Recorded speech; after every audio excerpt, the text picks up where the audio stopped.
Assalamualaikum warahmatullahi wabarakatuh. Waalaikumsalam warahmatullahi wabarakatuh. Alhamdulillahirabbil alamin wassalatu wassalamu ala nabiyina Muhammadin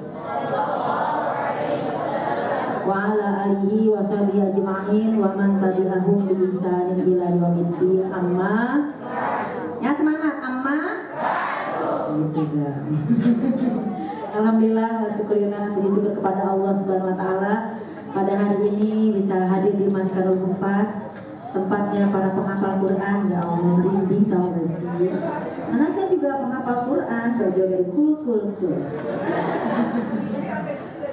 Oh, Masya Allah, lantai 2, lantai 3, sampai lantai Burj Khalifah. Alhamdulillah, senang banget ya diundang bersama Ustazah Oki. Ya, alhamdulillah. Mudah-mudahan berkumpulnya kita di sini dengan para asatidzah, santriwan, santriwati, pokoknya semuanya ya. Mudah-mudahan diberkahi oleh Allah Subhanahu wa taala. Dimudahkan urusan kita, diberkahi rezeki kita, disehatkan badan kita. Mudah-mudahan kita pulang kepada Allah dalam keadaan husnul khotimah. Amin ya rabbal alamin. Selawat dan salam kita limpahkan kepada Nabi kita yang tercinta, Rasulullah Nabi Muhammad sallallahu alaihi wasallam. Allahumma shalli wa sallim wa barik alaihi. Mudah-mudahan kita mendapatkan syafaatnya di hari akhir nanti. Mukarramah wa muhtaramah Ustazah Oki Istiana Dewi. Saya kalau ikut beliau deg-degan, takut kagak pasih gitu ya. Soalnya kan pasangan tulisannya Ustazah Oki tak sendiri ya kan. Saya baca shot, entar saya salah. Jadi mau dimaafkan ya. Tadi seperti Ustazah menyatakan bahwa kita memang semua memiliki ciri khas masing-masing. Jadi kekurangan kelebihannya itulah yang alhamdulillah menjadi suatu kelebihan buat kita semua. Sebelumnya terima kasih banget, jazakillah khairan katsiran, and I don't know how to thank you. Ngerti kan gak? Nama saya Lulu Mumtazah. Alhamdulillah anak saya baru 2, perempuan-perempuan dua-duanya. Tolong didoakan ya Uma ya, semoga jadi anak yang soleh, mendapatkan suami yang baik, yang soleh. Anak kita dua-duanya perempuan, biar jadi anak yang soleha. Atau sendiri kan, ya Allah, mendidik anak perempuan bagaimana mendidik suatu bangsa. Nggak percaya deh ya Ustazah ya. Nanti Ustazah Oki yang akan memberikan dalilnya. Satu perempuan, satu bangsa, saudara-saudara. Berarti saya sedang mendidik 2 bangsa. Mudah-mudahan anak saya mendapatkan jodoh laki-laki 4T. 4T pokoknya. Tampan, takwa, tajir, dan punya teh. Gitu benar ya. Mudah-mudahan di sini juga ikhwan-ikhwan semuanya jadi laki-laki yang 4T. Tampan, takwa, tajir, dan juga punya teh. Bikin sendiri. Tabungan, tilawah, tadarus, tafakur, banyak teh. Alhamdulillah. Burung gratis, makan ketumbar. Anak-anak yang cantik apa kabar? Alhamdulillah, luar biasa, tetap semangat, tetap ceria, lancar sholat, mungkin hafalan masuk surga sama-sama. Allahu Akbar, Allahu Akbar, Allahu Akbar. Ya Allah, udah ngomong sekotong dia. Banyak banget. Makan sekotong di atas mimbar. Hei, santri yang ganteng apa kabar? Panjang. Alhamdulillah ya, saya mohon al-fatihahnya mumpung lagi kumpul bersama para hufaz ya, bersama para hafizat, musrifat dan sebagainya. Uma mohon maaf ya, kita kan di sini kan style teriak. Kalau Uma kan yang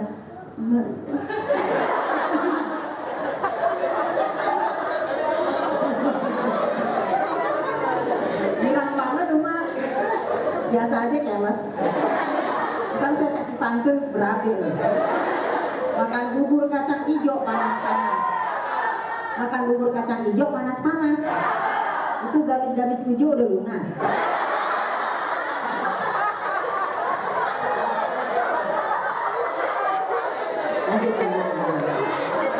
Saya mohon al-fatihahnya, doa-doa dari anak-anak untuk kakak Indi dan kakak Hani dan keluarga besar almarhum Johor Makrum Eva, semoga Allah merahmati kami semuanya, mendapatkan berkah dari Mas Kanul Ufas, dari Ustazah Uma Oki Stiana Dewi, sampai saya bingung memanggilnya Uma, dokter apalagi kita. Mohon maaf. Ya, mudah-mudahan beliau beserta keluarga besar ya dalam keadaan selalu dalam limpahan rahmat dan berkah dari Allah Subhanahu wa taala. Selalu membangun rumah-rumah surga, membangun taman-taman surga. Walaupun kita belum punya, tapi kita paling nggak adalah di emper-emperannya, kan gitu seperti itu. Yuk, saya mohon al-fatihahnya, semoga berkah semuanya ala hazimnya wa likulli niyatin sholihah wa bi barakatil Fatihah.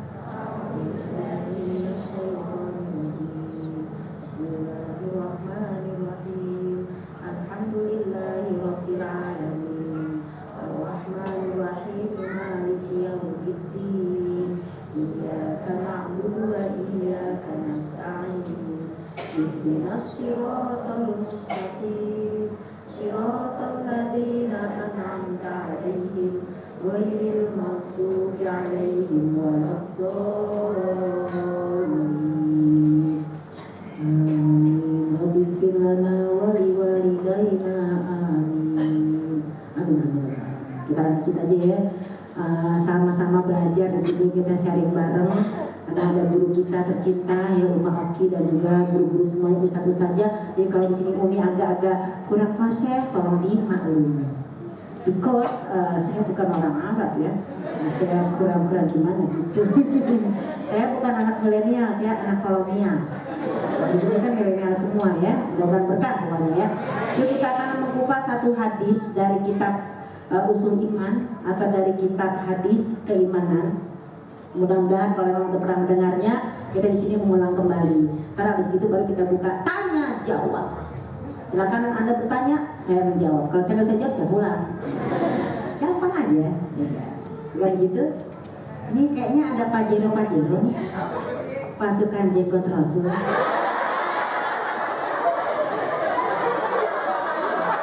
Cinta Rasul dong.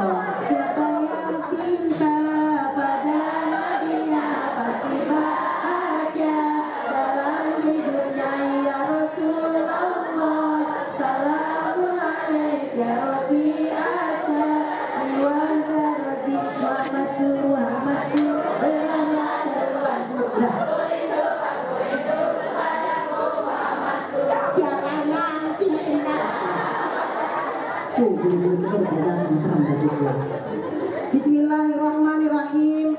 Wa Ibnu Mas'ud radhiyallahu anhu. Hadis ini datang dari Ibnu Mas'ud radhiyallahu anhu. Ingat, kalau kita menyebut seorang sahabat yang hebat seperti Ibnu Mas'ud, pasti titelnya radhiyallahu anhu. Kalau laki-laki anhu, kalau perempuan anha, kalau banyak anhu. Maka Ibnu Mas'ud radhiyallahu anhu adalah seorang sahabat besar, yaitu golongan ke-8 dari para ahli hadis untuk golongan sahabat.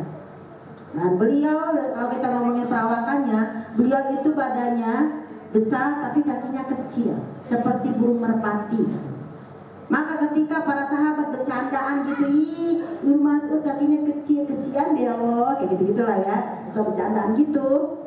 Nabi bilang gini, wahai para sahabatku, jangan engkau bully Ibnu Mas'ud, jangan engkau kata-kata Ibnu Mas'ud, karena kakinya yang kecil ini itu sudah mencapai beberapa kali peperangan sampai ada salah satu perang Badar. Jadi kakinya adalah kaki ahli surga. Masya Allah. Jadi jangan sepelekan orang, karena masing-masing orang pasti memiliki suatu kelebihan. Likulli sayyin maziyah. Setiap segala sesuatu memiliki kelebihan. Do you understand? Don't rich people difficult. Jangan kaya orang susah. Don't rich people difficult. Jangan rich kaya, people orang, difficult susah. Jadi jangan kaya, pinter kan gue.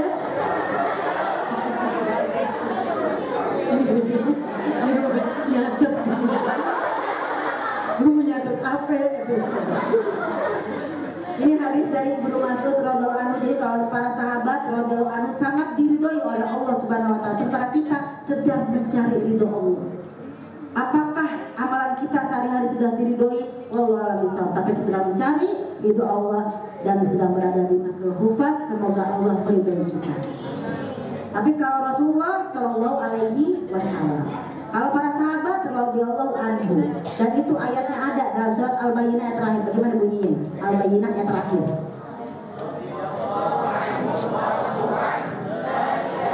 Khosya Rabbah, Allah meridhai mereka karena mereka sudah ridho kepada Allah. Itulah balasan bagi orang-orang yang takut kepada Tuhannya. Jadi para sahabat itu detailnya udah nggak ada lagi. Radhiyallahu anhu udah paling tinggi. Walaupun sudah wafat kita sebut namanya radhiyallahu anhu. Kalau kita udah meninggal, ALM, almarhum. Kalau yang namanya perempuan almarhumah, artinya apa? Yang disayang Allah. Jadi kalau kita disebut almarhumah, mudah-mudahan disayang sama Allah. Tapi wallahualam, semoga kita diridhoi. Jadi kalau kata ngomongin secara bahasa Arab, udah jangan pakai ayam embek, tapi almarhum. Jadi kalau kamu manggil suami kayak Umi, manggil suami Umi almarhum, itu yang disayang Allah. Jangan takut. Mau kan yang disayang sama Allah? Ya. Ini dari Ibnu Mas'ud radhiyallahu anhu. Anna Rasulullah sallallahu alaihi wasallam qala. Allahumma sholli wa sallim ala Muhammad. Bahwasanya Rasulullah SAW telah bersabda. Jadi kalau Nabi qala bersabda, kalau kita berkata, ya kan? Anna Rasulullah SAW qala telah bersabda. Kenapa sallallahu alaihi wasallam? Karena memang ada di dalam tadi ayat dibaca sama musyrif kita ya. Biasanya kayak musyrif apa ustadznya? Ya, innallaha wa malaikatahu yusholluna 'alan nabi ya ayyuhalladzina amanu shollu 'alaihi wa sallimu. Wahai orang-orang beriman, ucapkanlah salam dan selawat kepada Nabi. Maka ketika kita sebut nama Nabi Shallallahu Alaihi Wasallam, jadi masing-masing kita tuh ada ayatnya. Sudah. Seperti itu. Nah gitu Pak Ustaz. Itu tadi imamnya siapa di sini, keren banget tadi tuh. Suatu hari, dengerin. Isma'na jaidan. Uskut. Ya katakanlah. Nyata. Diam-diam baik. Ngopi apa ngopi? Bismillahirrahmanirrahim. Langsung. Daraballahu masalan siratan mustaqimah. Bahwasanya Allah memberikan suatu perumpamaan, ada jalan yang lurus. Jadi bayangin ada jalan yang lurus, oke? Jadi bayangin. Kemudian wa'ala janabati asyirati surani. Di jalan yang lurus tadi ada dua pagar, kanan dan kiri. Jadi bayangin ada jalan lurus, di kiri kanan ada pagar. Jadi kalau kita jalan kan suka ada pagar. Oke? Fihi ma abwabun mufattahatun. Di dalam daripada pagar tadi ini jalanan, ini ada pagar.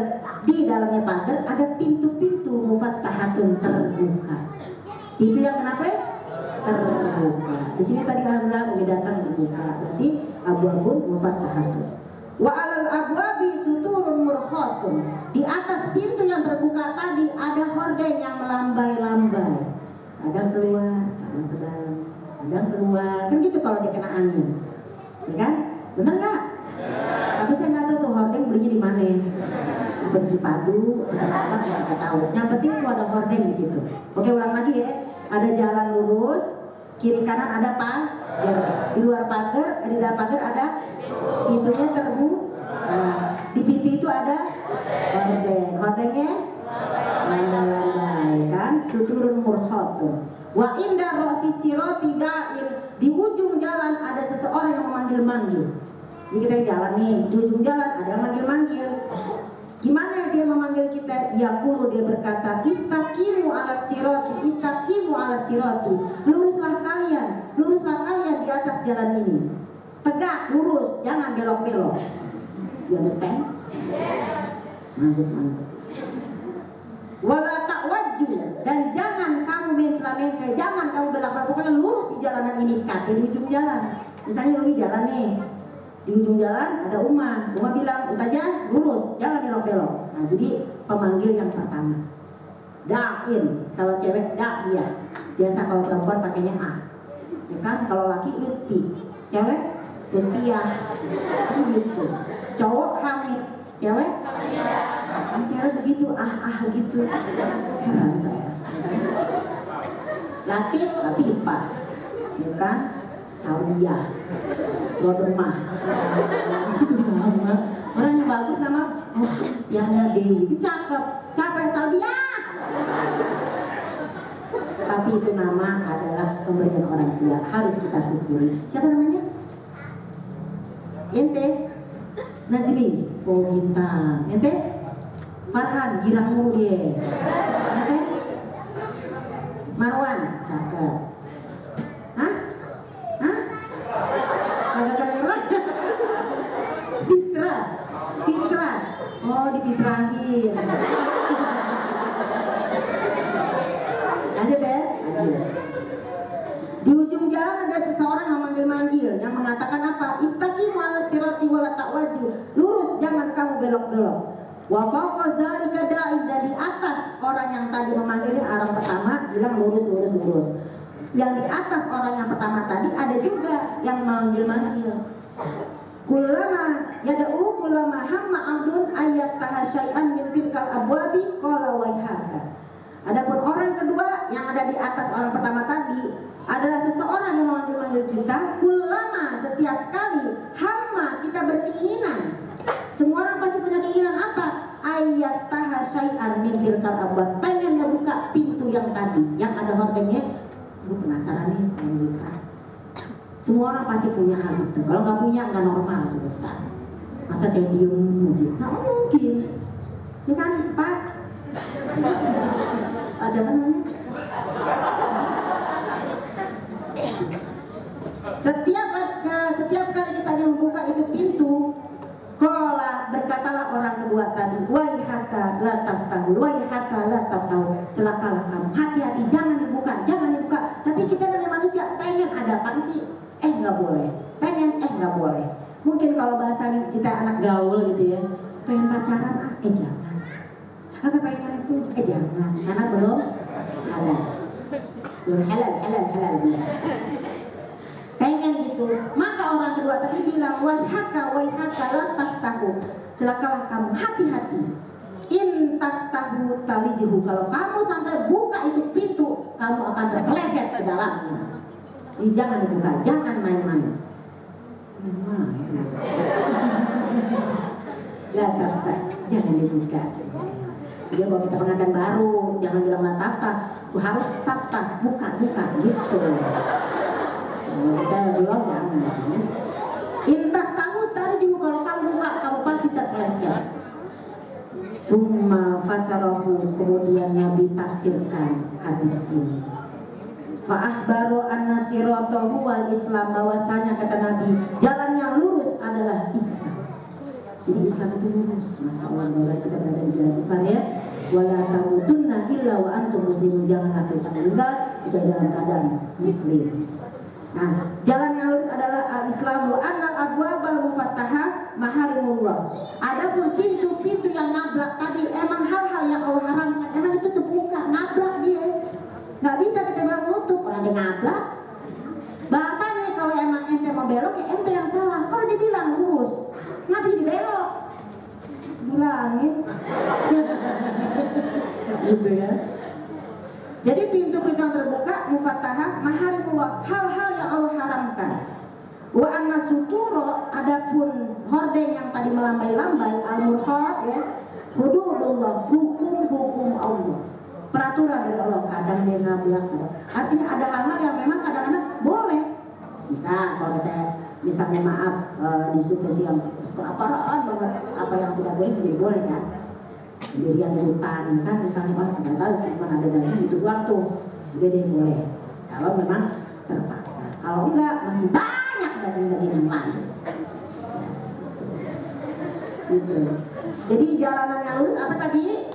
Islam. Pintu terbuka apa? Hal-hal yang Allah Hukum-hukum Allah itu artinya dia fleksibel. Kalau nggak bisa sholat sambil berdiri, ya duduk. Kalau nggak bisa sambil duduk, berbaring. Ya kan, kalau nggak bisa namanya surat-surat panjang, pakai surat-surat pendek. Yang penting sholat, kan begitu. Nggak bisa pada buku nak hilang, nggak kebawa buku namu nggak sholat. Ada kaos kaki. Ya lama. Yang penting kaos kaki dua-duanya dipakai. Jangan pakai satu kaos kaki, satu kagak. Kenapa begitu? Imam Syafi'i, Imam Hanafi. Kan kalau berbeda, lumayan. Kan kalau aurat, kalau kata Imam Syafi'i seluruhnya, termasuk kaki. Tapi kalau Imam Hanafi bilang kaki bukan aurat, tapi jangan begitu, satu kaki satu kagak. Orang stres. Jadi hukum itu bisa fleksibel, kadang terbuka, kadang tertutup. Ya kan? Boleh begini kalau, nggak boleh begini kalau, kan begitu. Wa anna da'iya ala ra'si sirat wal Qur'an. Adapun orang yang manggil-manggil di ujung jalan tadi adalah Al-Qur'an. Yang tadi bilang lurus itu Quran.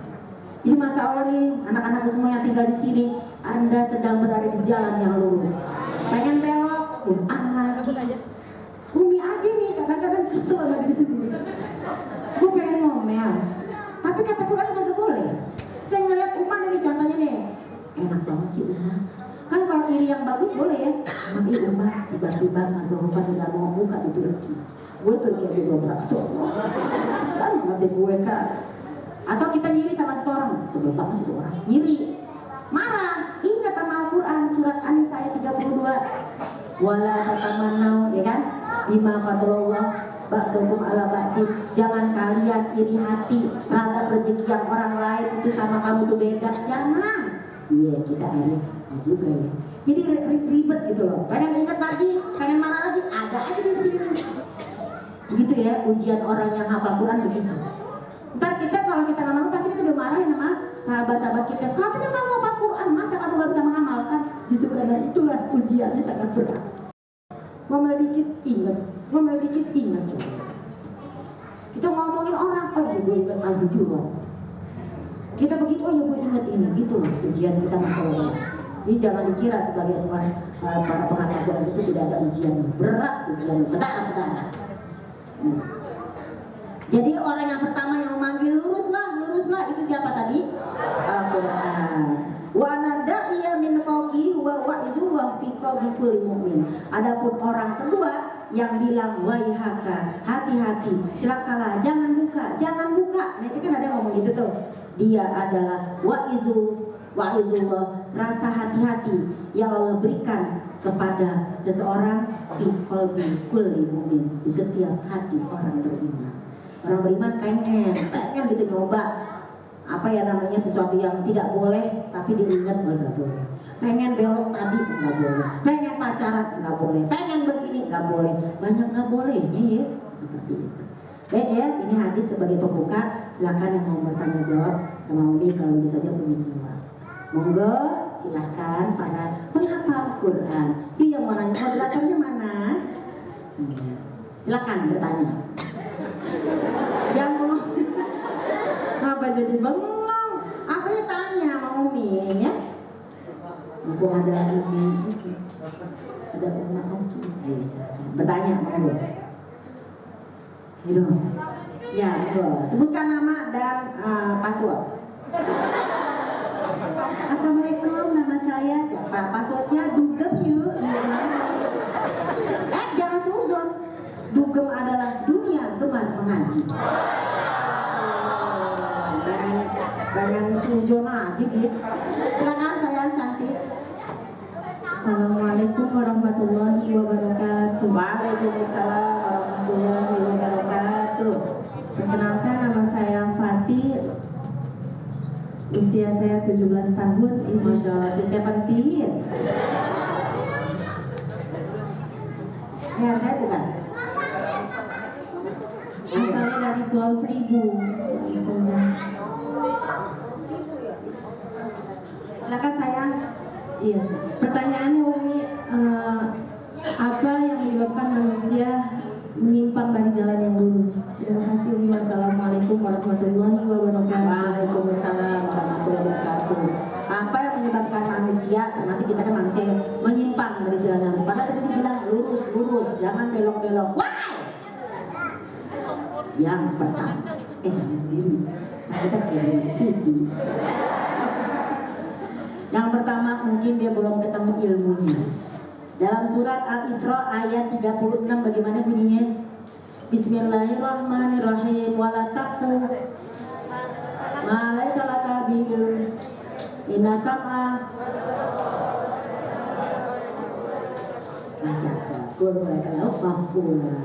janganlah kamu mengatakan sesuatu yang tidak ada ilmunya. Sesungguhnya penglihatanmu, ya pendengaranmu, matamu, hatimu, semuanya akan diminta bertanggung jawab. Jadi ketika dia menyimpang, pertama mungkin dia belum ngerti ilmunya.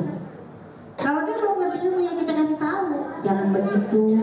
Kan tadi dibilang Al-Quran lurus, jangan belok. Apa sih senang belok-belok aja? Pengen coba-coba. Nah ini nauzubillah min. Jadi yang pertama ini mungkin dia belum ngerti.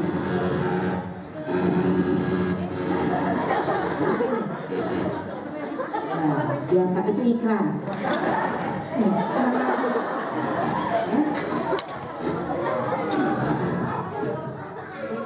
Cek ini baterainya nih soak nih. Nah, jadi yang pertama itu. Yang kedua mungkin aja dia memang pengen coba-coba. Padahal Allah udah berikan fa'alhamaha fujuraha wa taqwaha. Allah telah berikan dia ilham bagaimana jalan yang fujur, yang jahat, bagaimana jalan yang bertakwa, tinggal dipilih. Kalau dia ternyata kayak kita bilangin masih juga dia menyimpang, bukan salah kita, tapi salah dia. Atau dia menyimpang mungkin gara-gara kita, karena kita terlalu galak barangkali. Orang baru belajar Iqra disuruh belajarnya Quran, susah. Kenapa Cin? Karena apa? Karena kita berdakwah itu adalah bertahap. Jadi jangan sampai orang itu menyimpang gara-gara kita. Kenapa kayak gitu? Gara-gara dia sih gue jadi begini. Nauzubillah min. Jadi kita berdakwah itu benar-benar sama-sama saling mengisi. Jangan kita merasa paling benar, jangan. Semua ini kita punya salah. Yang penting kita minta kepada Allah hidayahnya. Pergi saja kita berdakwah, bilang saja pada jamaah, jangan pernah merasa solihan, kita semua punya salah. Habis kan salah gue?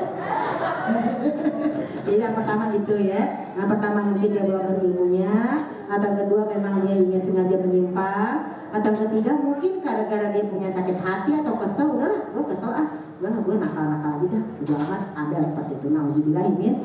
Dan ini pernah kenyataan, Umi juga punya anak asuh. Dia sempat bertanya gini, Uma, nanti boleh Uma juga sharing ya Uma ya. Kita juga pengen ilmu dari Uma. Dia sempat ngomong gini, Uma, maaf banget ya. Ada pernah kan dengan hadis afan banget, wanita nakal yang masuk surga gara-gara ngasih minum anjing. Kan? Satu lagi ada wanita soleh katanya yang rajin sholat, rajin ngaji, tapi gara-gara ngikat kucing nggak dikasih makan akhirnya masuk. Nah, ada anak kasus saya, memang dia di tempat kuliah saya udah lulus, banyak banget bukan ateis. Banyak banget teman dia yang seperti kayak gitulah, yang dia bilang walaupun tempat kuliahnya titik-titik lah, aku nggak perlu sebut. Dia ngomong gini, Bu, kayaknya saya capek deh kata dia. Ketika misalnya ada orang yang berhijrah, mungkin dulunya nakal, jahat, pokoknya jahat banget, tiba-tiba dia hijrah, kemudian langsung bahasa kita langsung baik, langsung solehah, pasti orang memuji dong. Masya Allah, subhanallah, semoga istiqomah ya, benar nggak? Dan orang-orang lupa dengan kesalahan dia mungkin yang bertahun-tahun. Mungkin dia bekas apalah, pokoknya benar-benar bandel lah gitu. Pasti akan dilupakan kesalahannya. Yang dibilang adalah apa? Aduh, subhanallah, semoga istiqomah ya, semoga istiqomah. Pasti gitu kan? Dan disambut dengan ceria. Tapi misalnya nih ada penghafal Quran deh nih, entah perempuan entah laki, itu bertahun-tahun yang menghafal Quran, tiba-tiba dia punya kesalahan satu, dia hilang. Kira-kira yang diomongin yang mana? Kesalahannya kan, kok dia lupa dengan kebaikan-kebaikan si penghafal Quran tadi. Bertahun-tahun dia berada di pesantren, cuman salah hilang doang, diomelinnya kayak apa. Dan dia bilang gini, mending nggak jadi orang nakal ya Bu. Ketika jadi orang nakal, kemudian kita bertobat, pasti orang banyak yang puji. Tapi sementara ketika orang jadi orang baik-baik, ketika kita salah aja sedikit, waduh, kebaikan kita nggak pernah kelihatan. Mendingan saya gitu. Nah, bagaimana Uma? Coba tolong kasih pandangannya. Silakan berikan ini kepada Uma. Aduh Uma, iya aneh kan kepengen pendapat anti, al-fasihah.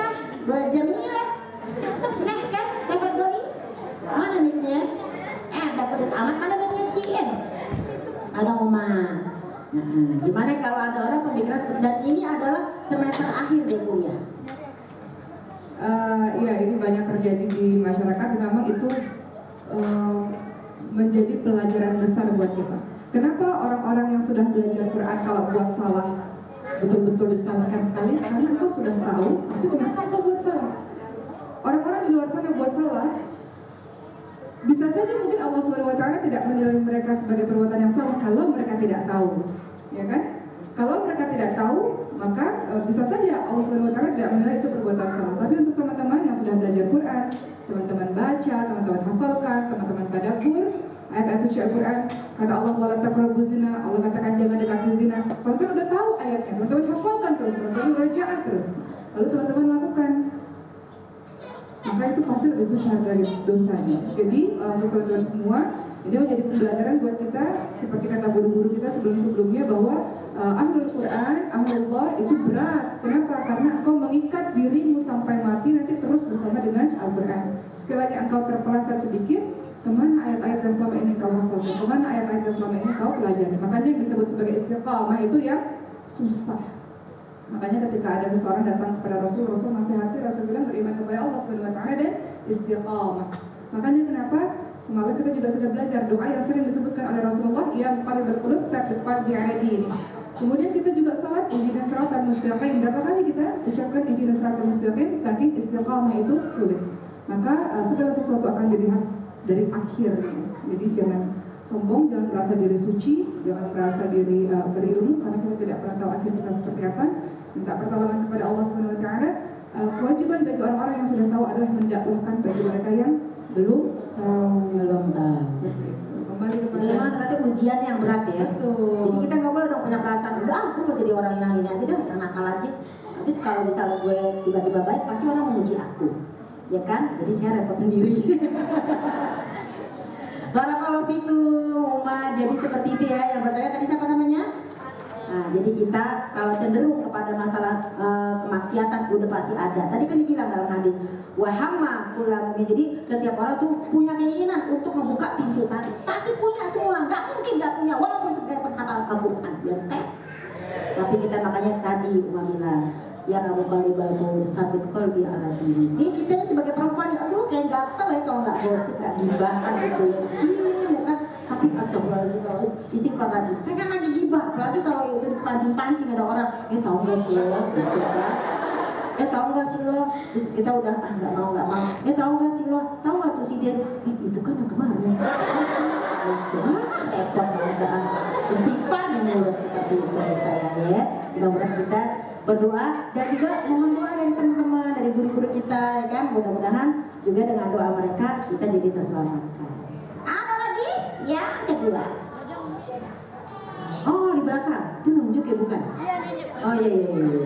Gue pikir dia kegerahan. Silakan sayang, cantik.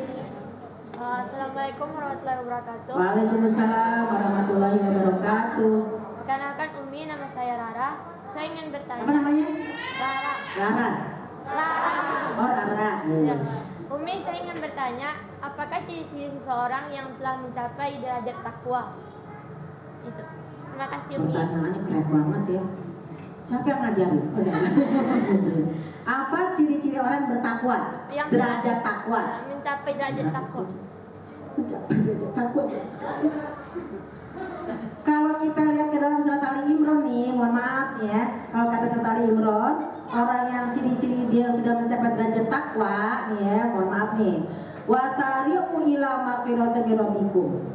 Bersegeralah kalian memohon ampun kepada Allah, karena dengan kita bertaubat, pokoknya kita tuh tadi Uma udah bilang kan, kita tuh pasti banyak salah, pasti banyak kurangnya, pasti banyak salahnya. Maka kita segera mohon ampun kepada Allah, karena Allah sediakan surga yang luas seluas langit dan bumi. Disediakan bagi orang bertakwa. Apa ciri pertama orang bertakwa? Itu dinyatakan di sini adalah orang-orang yang pertama yunfikuna, berinfak dulu. Dia tuh dalam keadaan lapang maupun sempit tetap berinfak. Kalau kita biasanya mungkin saya maaf, kalau gue ngomong kita gue aja kali gue enggak gitu, repot gue. Ya udah saya nih, kalau lagi banyak duit baru berinfak. Kita lagi nggak punya duit, infak. Punya duit nih tahu nggak sih gitu. Nah ini ya, Tapi ciri orang yang bertakwa derajatnya adalah orang yang udah gak mikirin lagi seperti itu. Insya Allah dia berpikir Allah yang maha kaya. Aku memang tidak kaya, tapi Allah maha kaya. Udahlah, serahin aja, baik dalam keadaan sempit maupun dalam keadaan apa. Yunfiqu nafis sarah iwad dorok. Terus yang kedua, kazimina gois. Itu berat banget tuh. Berat banget tuh kalau yang menahan amarah. Bahkan seorang istri Rasulullah SAW, Aisyah radhiyallahu anha, pernah marah sama Saudah. Saudah itu kan? Bukan Saudah. Akrab amat roman-romannya. Ketika suatu hari Bunda Aisyah bersama Rasulullah, ya kan, lagi mau sarapan. Ternyata Saudah datang membawa mangkok berisi bubur, ada mengatakan berisi sop kan gitu ya, pengen makan bareng sama Aisyah dan sama Rasulullah. Namanya juga itu lagi bini pengen mau makan bareng. Tapi ini masalahnya Bunda Aisyah mengatakan apa? Kan kamu sudah, hari kamu kan kiranya udah kemarin, kenapa jadi hari gue digangguin sih? Ini harinya saya, tapi saya cuma pengen makan bareng doang.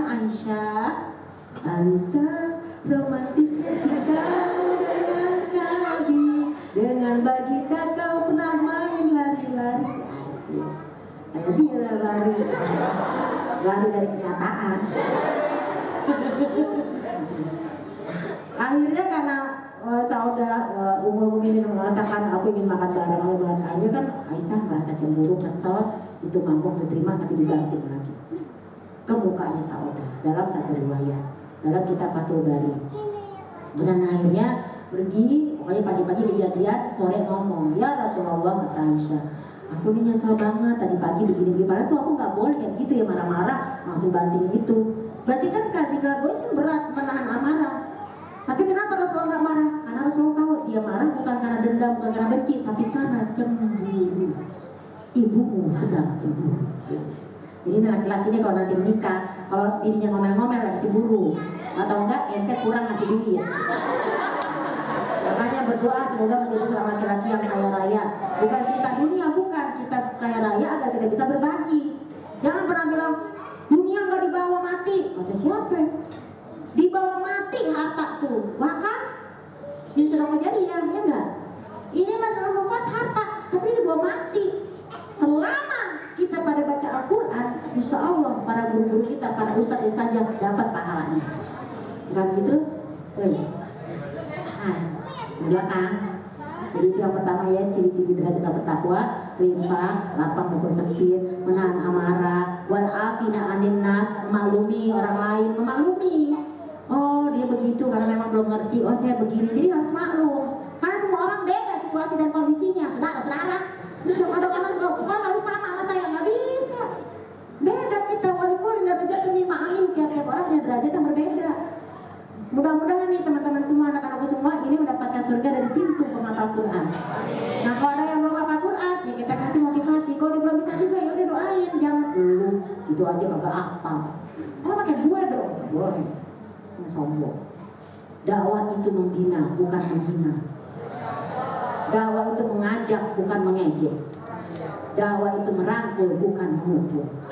Catat. Ini serius loh.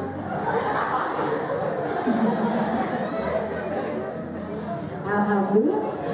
Yang kira-kira gitu ya sayang ya. Jadi mudah-mudahan kita mohon doa dari para guru-guru kita, Musrifah semuanya, Uma, Oki juga tolong doain Umi, dari Umi juga istiqomah. Karena memang istiqomah itu berat. Makanya kalau biar istiqomah 3 kuncinya, kata Umar bin Khattab radhiyallahu anhu. Yang pertama, al-qasdu tablughu, bersikap sedang-sedang saja maka kamu akan sampai pada hakikat iman. Apa sedang-sedang saja? Menghafal Quran, yang namanya kita hafalan mungkin hari ini 5 ayat dulu deh. Lama-lama udah biasa 10 ayat, bener gak? Lama-lama 20 ayat, lama-lama setengah juz, lama-lama jadi 1 juz. Jadi gak bisa langsung brok, gak bisa. Karena apa? Al-qasdu tablughu, bersikap sedang-sedang saja maka kamu akan sampai pada hakikat iman. Jangan terlalu lebay, biasa aja keles. Orang ikro ya udah, anak TK ikro, jangan disuruh jadi juz amma. Mungkin untuk hafalan bisa, tapi disuruh baca enggak, gak boleh kayak begitu mana. SD nggak bisa baca? Bangga. Saya bisa baca Quran pasti pesantren, benar ya? Masya Allah nih, ini yang namanya apa sih, santriwati ini beruntung loh. Zaman sekarang ini banyak banget yang namanya kita punya tempat, bahkan beasiswa tadi Uma bilang ya, subsidi silat itu berkah loh.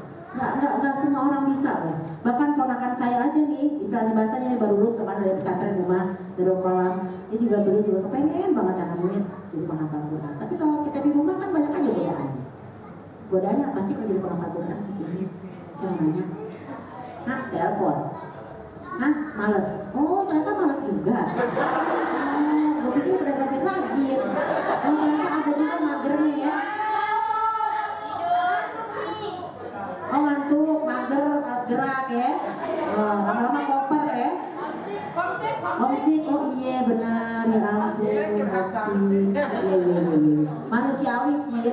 Kul imanin nama anak basyar, katakanlah aku manusia biasa. Tapi ya bedanya Allah memberikan wahyu kepada Nabi Muhammad. Kita jadi basyar itu kulit. Basyar itu kulit, dikelitikin geli nggak?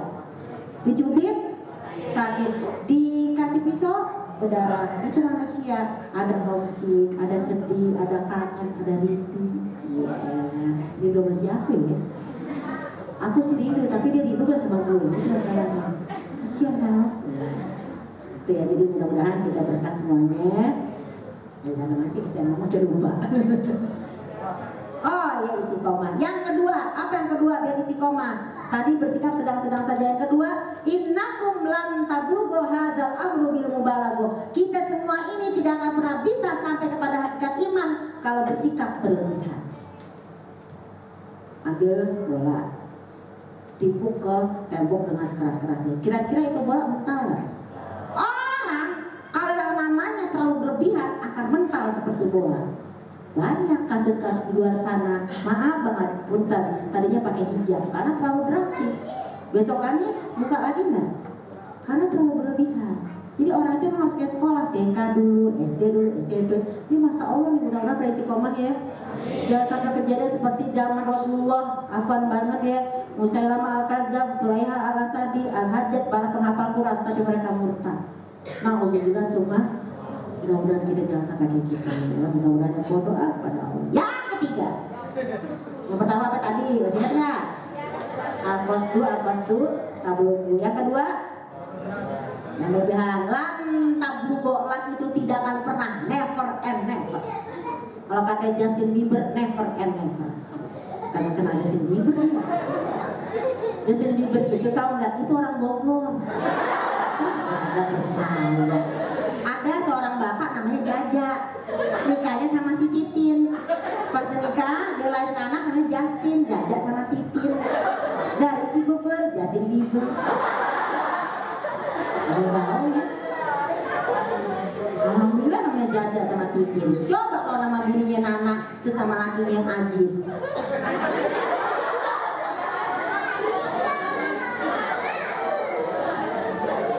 Di Karawati ada tuh kemarin, nama lakinya Bagas, nama bininya Komaria.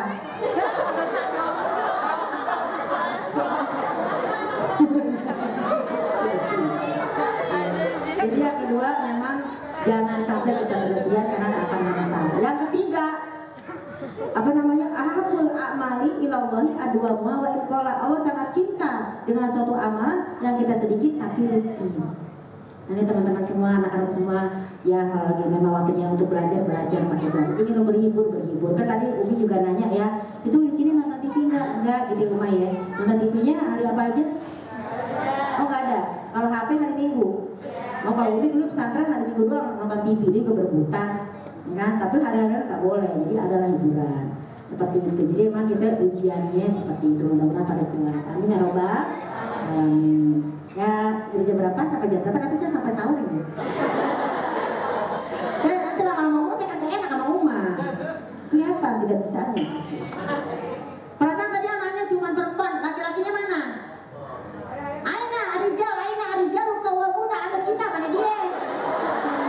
Cowoknya diem banget saja. Ini kayaknya bukan santri, ustaz kayak ini. Termasuk 4T ya.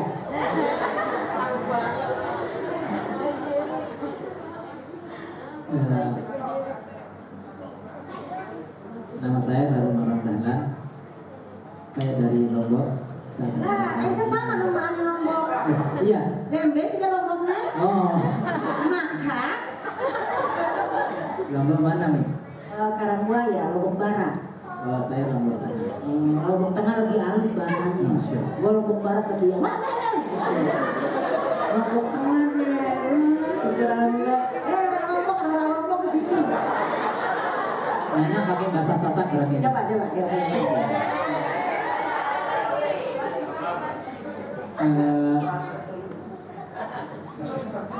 Jadi ya kebetulan Sudah ketahuan. Apa isinya?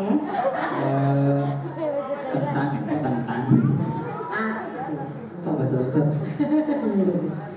tentang ini bahasa Indonesia aja ya. Tentang sholat bagi kaum muslimin yang ya apa kita melihat sekarang bagaimana fenomena hijrah, bagaimana fenomena hijrah juga termasuk kami mungkin di sini yang di Mas Lepas, banyak mungkin di antara kami yang ya baru dapat hidayah, masih orang mustaqim ya.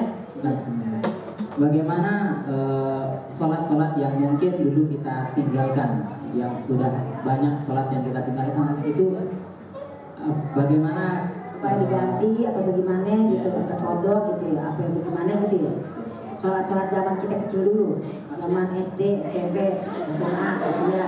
Ngapain aja lo pada sholat? Tapi emang ini fenomena banget, betul banget dari siapa namanya tadi? Marwan. Jadi memang Umi pernah nih belajar juga, Afan ya, dalam surat Maryam ayat 59. Kan seperti bilang nanti akhir zaman akan datang orang-orang atau usolah, mereka itu menyia-nyiakan sholat. Jadi nanti akhir zaman itu berarti sekarang mereka itu banyak yang menyia-nyiakan sholat, mereka tidak mau yang namanya sholat. Jadi ketika orang pada gak mau sholat kita sholat, berarti kita orang-orang gurobat. Apa gurobat? Orang-orang yang si aneh ya sholat hari ini masih sholat, padahal kita tetap sholat. Terus di situ ada kalimat yang benar-benar bikin Umi takjub apa? Di dalam tafsir Ibnu Katsir dibilang gitu. Nanti akhir zaman orang itu meninggalkan sholat dan mereka sering nongkrong di kedai-kedai kopi. Nah saya mau nanya, sekarang banyak gak kedai-kedai kopi? Kafe-kafe gitu dari mulai kecil sampai yang besar. Dan itu ada di dalam tafsir Ibnu Katsir. Mereka nongkrong di kedai kopi, mereka sambil bermain dadu. Bahasa tafsir Ibnu Katsir bermain dadu, bahasa kita main game. Coba bayangin nongkrong tempat kopi, nggak mau sholat dan cuma main game. Dan itu ada sampai sekarang. Anak-anak di luar sana kita doa semoga mereka dapat hidayah ya. Jadi pas dibaca itu kan Quran 14 abad yang lalu. Tapi itu tafsir mengatakan nanti mereka meninggalkan sholat, mereka senang nongkrong di kedai kopi, mereka bermain dadu, dan mereka adalah orang-orang yang malas dalam melaksanakan kebaikan. Ya ampun, tahu nggak? Langsung mental Umi. Ini kan yang kejadian kadang sama anak Umi, kadang sama ponakan, astagfirullahaladzim. Akhirnya Umi kasih tahu tuh sama anak-anak, sama ponakan, sama anak asuh. Ini ternyata 14 abad yang lalu Allah udah bilang loh. Ternyata kita mana tahu bakalan banyak kafe-kafe sekarang. Tapi sekarang kita tahu, maaf, di setiap sudut kafe itu orang pada yang ngopi. Apakah mereka melaksanakan sholat? Kalau mereka melaksanakan sholat, nggak salah kedai kopinya, nggak salah ya. Tapi yang salah ketika dia tidak sholat. Jadi kalau tadi ente ngomong gimana dengan sholat kita yang masa lalu, itu ada dua jawaban. Jawaban yang pertama menurut ulama, nanti kalau masalah pikir nanti sama Umar ya, kalau dia kurang jelas terus sama Umar. Ada yang mengatakan pokoknya terus aja sholat sunnah.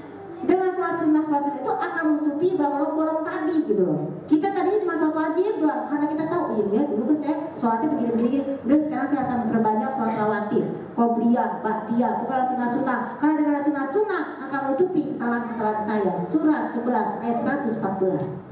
Apa bunyinya? Surat 11 ayat 114, gimana bunyinya? Cin. Yang ada terlofain gitu.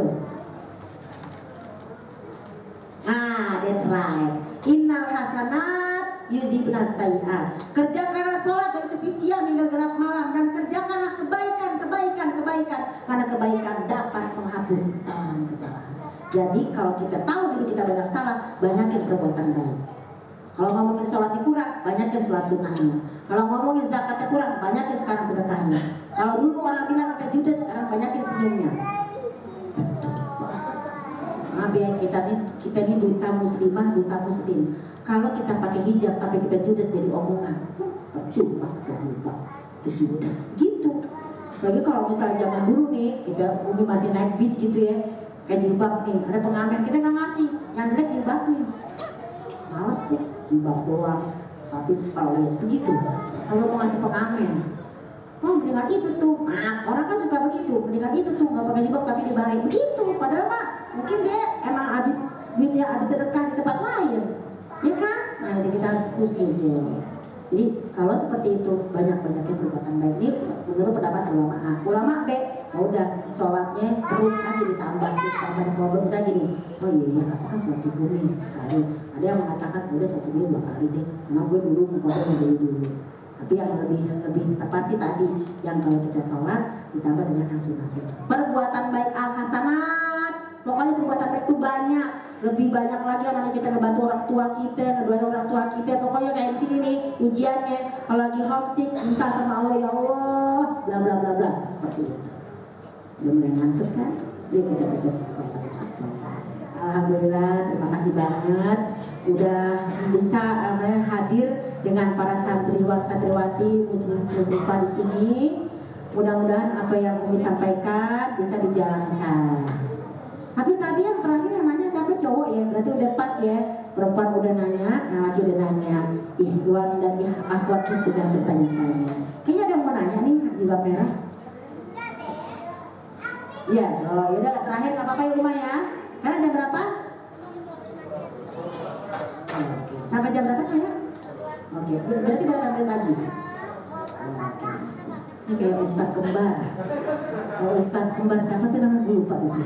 Ya silakan yang bertanya saya. Mikir mana kalau ini ada 1, 2, boleh di satu yang pertanyaannya 1, 2, satu kan nanti udah jawab sekalian. Yang ini dulu yang merah marun dulu.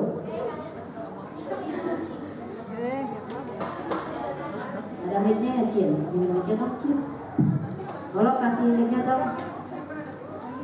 Tolong ya, kasih mic-nya kepada santriwati kita yang pertama.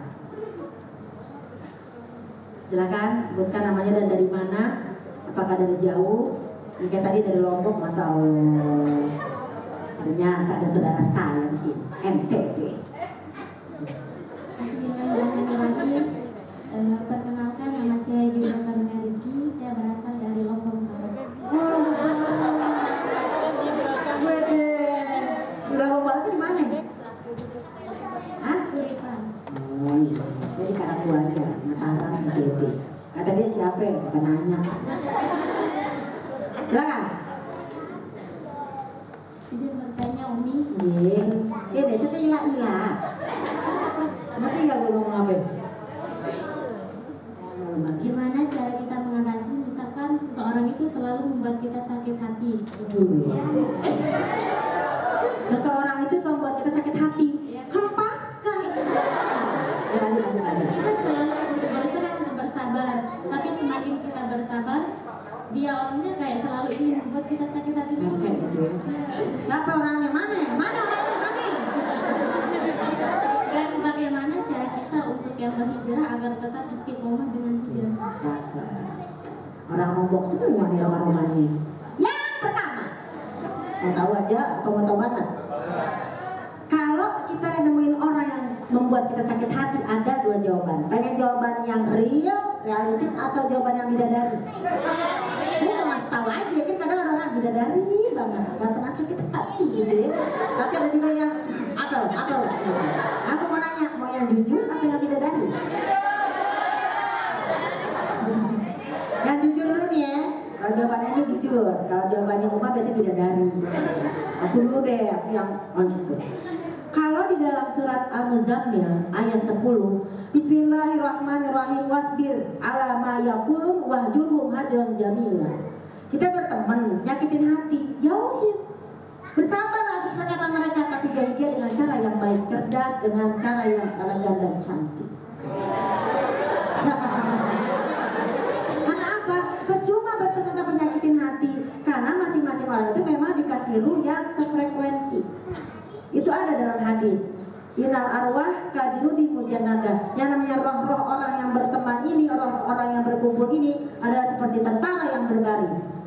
Jika mereka saling mengenal, i'tarofa, jika saling mengenal, maka dia akan menapa? I'talafa, akan saling nyatu.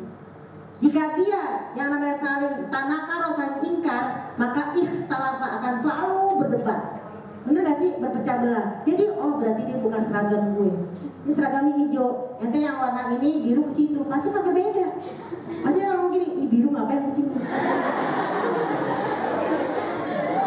Jadi tadi Bunda ngomong itu. Uma Ogi menyatakan misalnya kayak Uma nih, mungkin dengan perkumpulan teman-temannya yang mungkin yang model tadi seperti Uma. Mungkin kalau Umi cocoknya dengan yang kayak gitu kan. Tapi sesekali kita berjumpa kan seperti itu. Jadi roh itu akan bertemu dan berkumpul dengan yang cocok.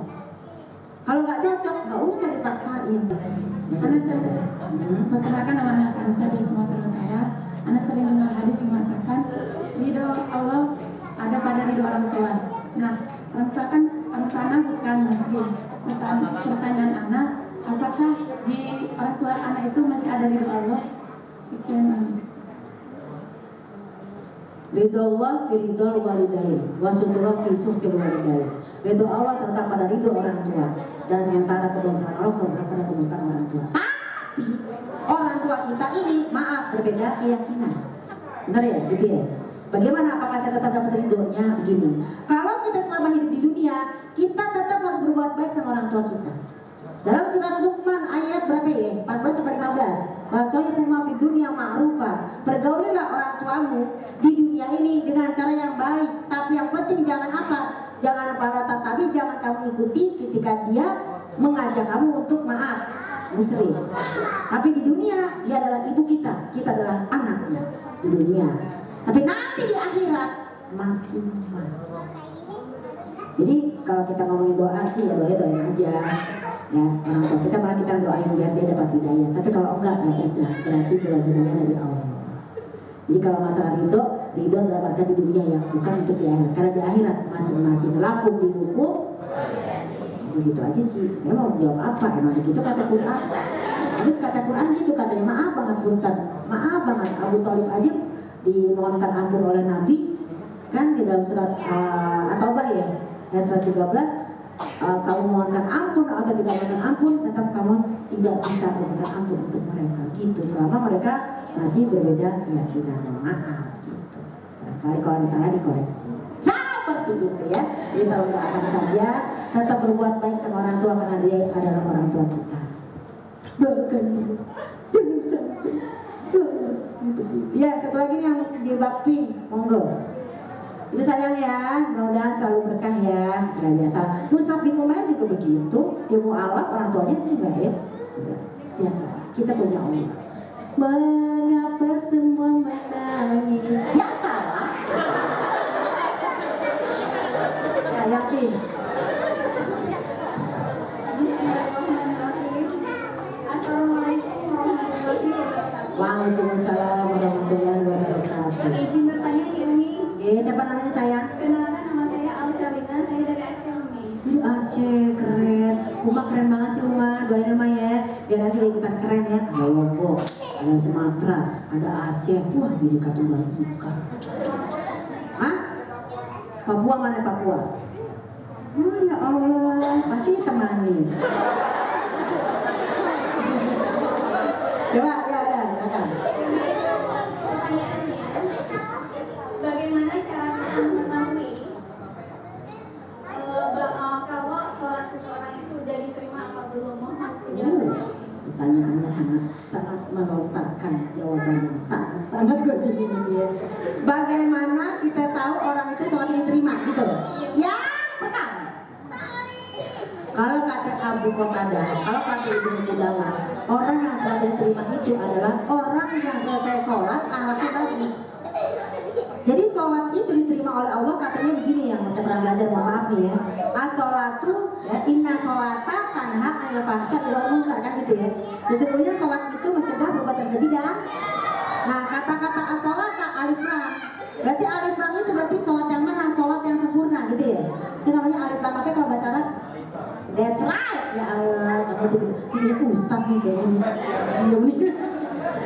Alif lam ma'rifah dan sebagainya.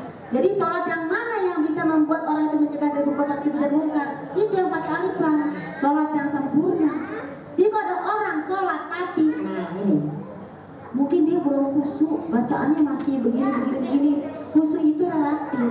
Kalau khusyuk dia bilang kita konsentrasi, nggak ada pikiran apa-apa, salah. Kenapa? Rasulullah pernah sholat dan ketika ada di kepalanya siapa yang Hasan Hussein ya? Ada sujud, ada Hasan Hussein. Kalau misalnya beliau khusyuk, pasti dia akan bangun terjauh terang di dalam anak tuh bocah dua. Tapi karena dia, oh ini kayaknya ada cucu gue di atas kepala gue. Jadi dia gue jangan bangun dulu. Kan dia bukan berarti nggak khusyuk. Dia tahu ada cucunya di kepalanya. Kan masa yang mau ente sholat, ada anak bocah main bangun aja. Itu bukan khusyuk namanya, egois.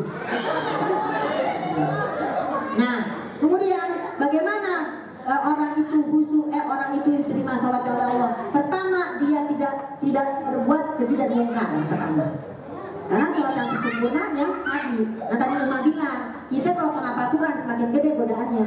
Udah tahu nggak boleh berbuat yang namanya keji dan mungkar, masih berbuat, kan kamu sholat seperti itu. Nah, saya ngambil kutipan gini aja deh dari Ibrahim Nawawi sebelum saya tutup. Dari Ibrahim An-Nakhai, seorang tabi'in besar.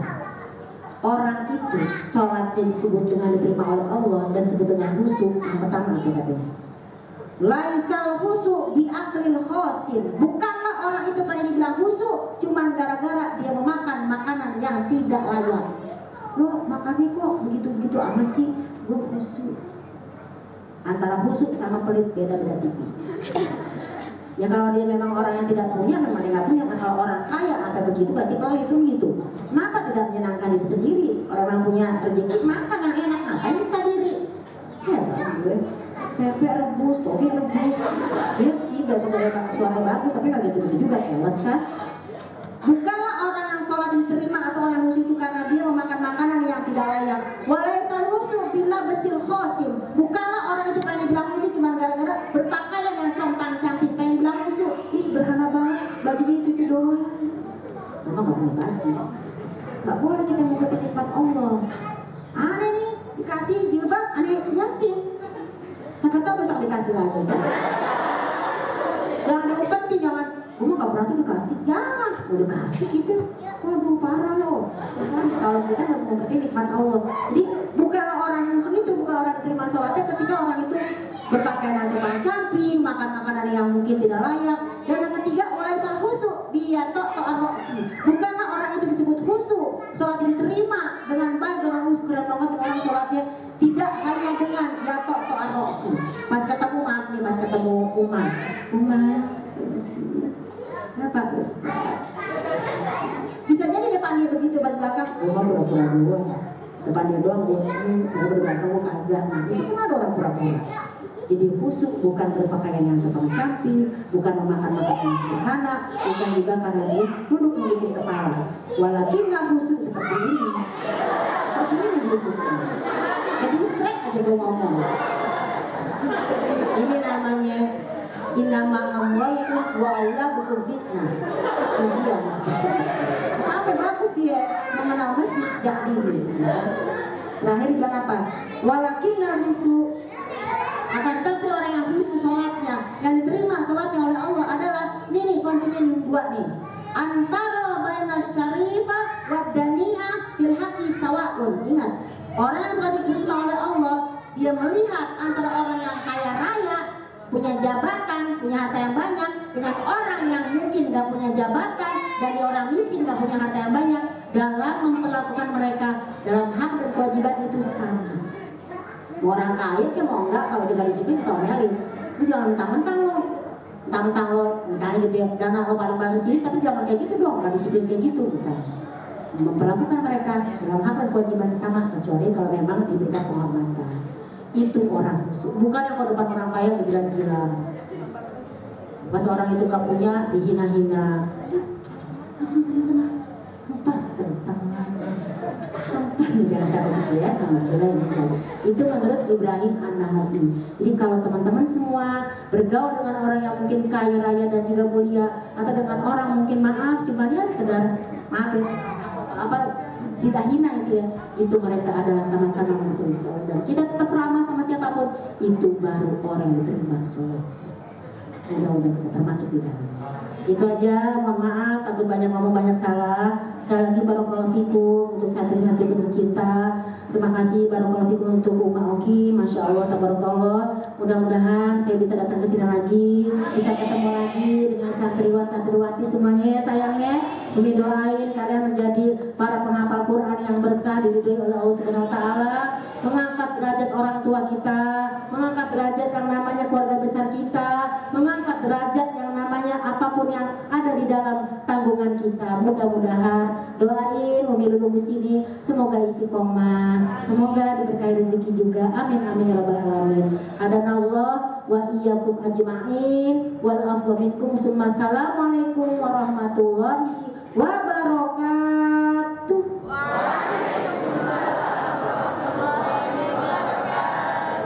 Silakan afwan ya.